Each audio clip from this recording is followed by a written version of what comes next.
Bienvenue dans Défense Zone, votre podcast spécialisé dans les questions de défense et de sécurité. Chaque semaine, en plus de nos entretiens avec des militaires, policiers, gendarmes, entrepreneurs et autres experts du secteur, nous vous proposons un court résumé des actualités qu'il ne fallait pas rater ces derniers jours. Armée de l'air et de l'espace. Il y a quelques jours, les aviateurs ont mené le dernier gros exercice de l'année, Poker 2022-4. Cette opération vise à reproduire, au-dessus du territoire français, un raid dans la profondeur de la composante nucléaire aéroportée lors d'un exercice de nuit et organisé en 3 phases. La première consistait en une montée en puissance avec d'un côté les appareils d'une force de frappe stratégique et de l'autre des avions de combat et ravitailleurs simulant une force adverse. Les premiers ont décollé de plusieurs bases du territoire pour se mettre en place vers la Bretagne, les seconds patrouillaient au-dessus du Massif central. La deuxième phase représentait un raid de longue distance des Rafales entre la base de départ en Bretagne pour rejoindre ensuite les Pyrénées et la Méditerranée par la suite, avec au moins 2 ravitaillements en vol. La dernière phase, elle, simulait un raid nucléaire à basse altitude sous la contrainte de la chasse ennemie et du déploiement de batteries antiaériennes tentant d'empêcher le largage du missile ASMPA-R. Ce type d'exercice étant couvert par le sceau du secret, nous en savons assez peu sur les Rafales déployées à cette occasion. Néanmoins, ils proviennent certainement en grande partie des forces aériennes stratégiques. Les autres avions alignés, eux, étaient annoncés. Il s'agit d'un avion de guet aérien avancé de commandement, l'AWACS E-3F, de 2 avions ravitailleurs KC-135FR et de 5 avions ravitailleurs A330 MRTT. Armée de l'air et de l'espace encore. Vendredi 16 décembre, en début d'après-midi, un avion école en provenance de la base aérienne 709 de Cognac s'est écrasé non loin de Saint-Jean-d'Angély, en Charente-Maritime. L'appareil, un Grop 120, est un biplace destiné à la formation des futurs pilotes de l'armée de l'air et de l'espace. À l'école d'aviation de chasse de Cognac, les élèves doivent effectuer 45 missions en vol avant d'être orientés vers la chasse ou le transport tactique. L'incident aurait eu lieu lors d'une manœuvre de vrille, un exercice relativement compliqué. Malgré les tentatives de l'élève et son instructeur pour remettre l'avion à plat, et l'application de toutes les mesures de sauvegarde, l'aéronef n'a pu être maîtrisé, obligeant les 2 pilotes à s'extraire de l'appareil pour sauter en parachute. Indemnes, les 2 militaires ont été rapidement récupérés et pris en charge médicalement. Ukraine. Pour la première fois, après plus de 300 jours de guerre, le président Volodymyr Zelensky a quitté son pays pour se rendre aux États-Unis. Lors de son déplacement de quelques heures seulement, le président ukrainien a été reçu à la Maison-Blanche, qui non seulement lui a réitéré son indéfectible soutien, mais en a profité pour confirmer la livraison d'une batterie de missiles Patriot, dont nous vous parlions la semaine dernière dans les brèves, ainsi qu'une nouvelle livraison de matériel militaire pour un total de 1,85 milliard de dollars. Dans la hotte du Père Noël américain, on trouve aussi des roquettes pour les lanceurs HIMARS, des bombes à guidage laser, des mines et des mortiers, entre autres. En plus de ces équipements, les USA vont débloquer pour 850 millions de dollars de munitions, notamment 45 000 obus de 152 mm et plus de 20 000 de 122 mm. En revanche, malgré les demandes répétées de l'Ukraine, les États-Unis se refusent toujours à fournir des chars de combat, des drones Reaper ou des missiles à longue portée pour les HIMARS. Dans son discours à Washington, Joe Biden a néanmoins redit que, je cite, « les Ukrainiens ne seraient jamais seuls face à la Russie » et qu'il les aiderait aussi longtemps qu'il le faudrait. Après son entrevue avec le président américain, le chef de l'État ukrainien s'est rendu devant le Congrès au complet, soit la Chambre des représentants ainsi que le Sénat, qui s'apprête à voter une enveloppe de soutien de 45 milliards à Kiev.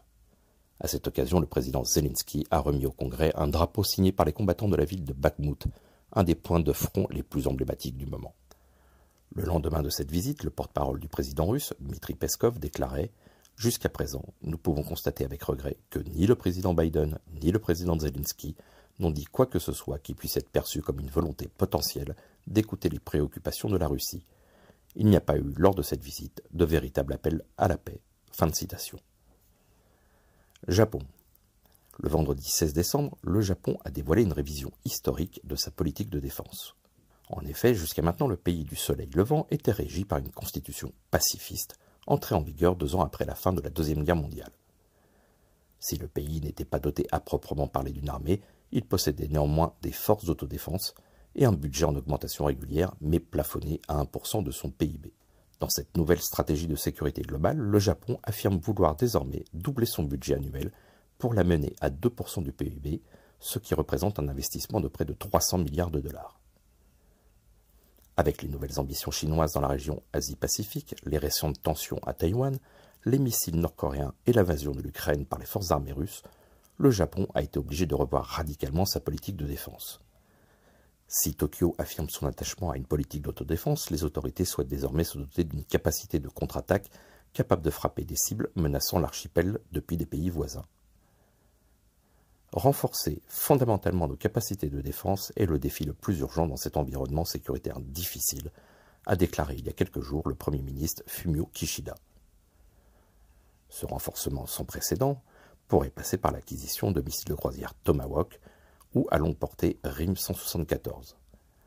Les batteries antimissiles les plus proches de Taïwan devraient être triplées et le renforcement de ces unités de garde-côte très largement augmenté.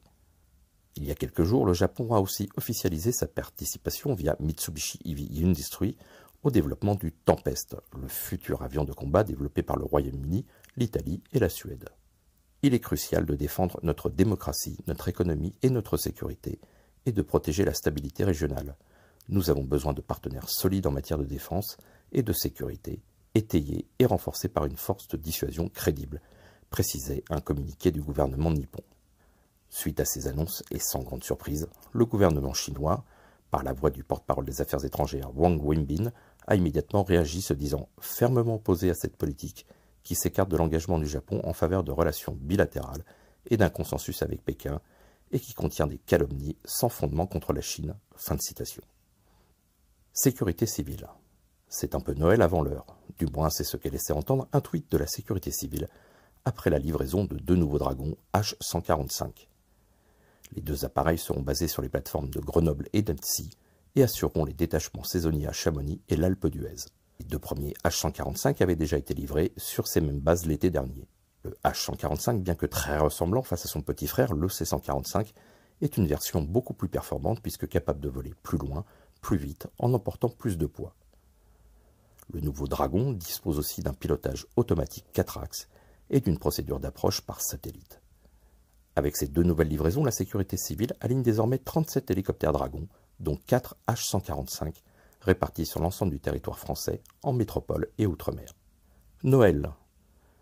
À peine la finale de la Coupe du Monde terminée, le président français Emmanuel Macron s'est envolé pour l'Égypte pour rejoindre au large de Sharm el-Sheikh le porte-avions Charles de Gaulle, afin de partager le traditionnel repas de Noël auprès des militaires. Arrivé en hélicoptère depuis la côte, le chef des armées s'est vu remettre la traditionnelle tenue bleue des marins pour entamer une longue visite dans les entrailles du bâtiment phare de la Royale. Il s'est ensuite adressé à près de 3000 marins réunis pour l'occasion, les félicitant pour leur professionnalisme face aux interactions en Méditerranée avec les aéronefs et bâtiments russes aux comportements quelquefois inamicaux. Le président en a profité pour refaire une nouvelle fois appel aux militaires et anciens militaires pour, je cite, renforcer les forces morales de la nation, en particulier de la jeunesse, notamment pour le service national universel dont il fera de nouvelles annonces en début d'année prochaine. Emmanuel Macron a aussi tenu à rassurer les militaires en promettant de maintenir un régime spécifique de pension dans le cadre de la nouvelle réforme des retraites, qui sera présentée au Parlement le mois prochain. Après une nuit passée à bord, le président s'est envolé direction la Jordanie pour assister à la conférence Bagdad II, qui réunit les principaux acteurs régionaux. Voilà pour l'essentiel de l'actualité cette semaine. Pour en savoir davantage sur cet univers et pour découvrir tous nos articles et reportages, rendez-vous sur notre site internet défense-zone.com. Pour plus de brefs, d'articles de fond et de photos, nous éditons également tous les 3 mois un magazine papier que vous pouvez recevoir en étant abonné à notre espace premium. Il vous permettra aussi d'avoir accès à des contenus exclusifs sur nos différents supports. Vous trouverez tous les liens nécessaires dans la description de cet épisode. En attendant, nous vous souhaitons une bonne journée et nous vous donnons rendez-vous la semaine prochaine pour un nouveau résumé de l'actualité des forces de défense et de sécurité.